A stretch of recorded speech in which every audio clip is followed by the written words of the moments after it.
वसुंधरा योजन पट्टा बंटन कले विधायक और तहसिल अधिकारी।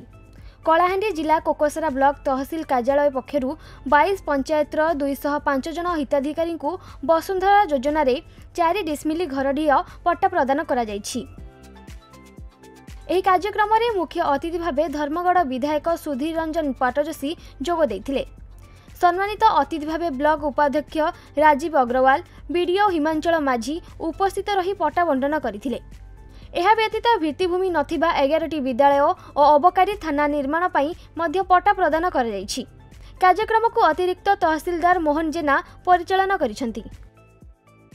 इटा 2013 रु हमर गुटे ओडिशा सबुज पत्रिका बोली बाहरी थिला सेने मु थिली डिस्ट्रिक्ट प्रेसिडेंट हिसाबे समाज सेवा करबार लगी। एबे आमे गरीब माँ मन को लगी बहुत कष्ट केते कष्ट जे मुई भगवान के खाली धन्यवाद दूचे। और ओडिशा सरकार हैला के ई काम ही परिसे बोली मुई भाबुचे। जेहेतु केते कष्ट जे इनो ई ऑफिस हम तहसील ऑफिस और बीडीओ ऑफिस भी जानी थिबे, चेयरमैन भाई भी जानी छत, इनो जेते ऑफिस समस्त जानी छत केते कष्ट करा हैला परे ई सरकार आसला कि ई सरकार के बहुत बहुत धन्यवाद।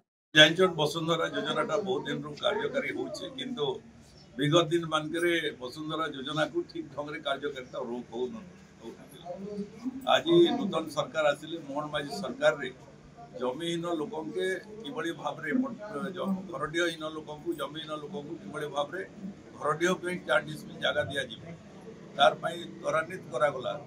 एवं सही परिप्रेक्षी रे कोकसरा तहसीलदार महोदय आज से प्रयास करिके कोकसरा ब्लॉक रो विभिन्न पंचायत रो विभिन्न गाँव लोकों को घरडीह जगह आज 205 घरडीह बंटा है।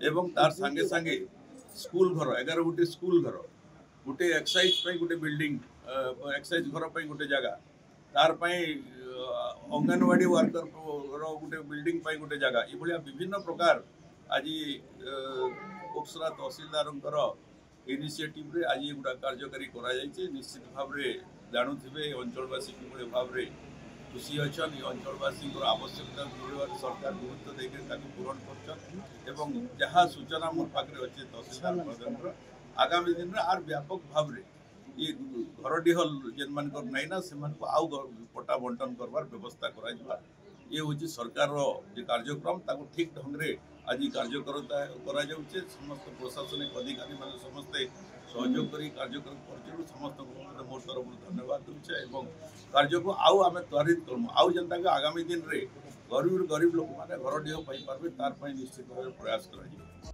कलाहांडी मनोज कुमार नायकंग रिपोर्ट खबर ओडिशा।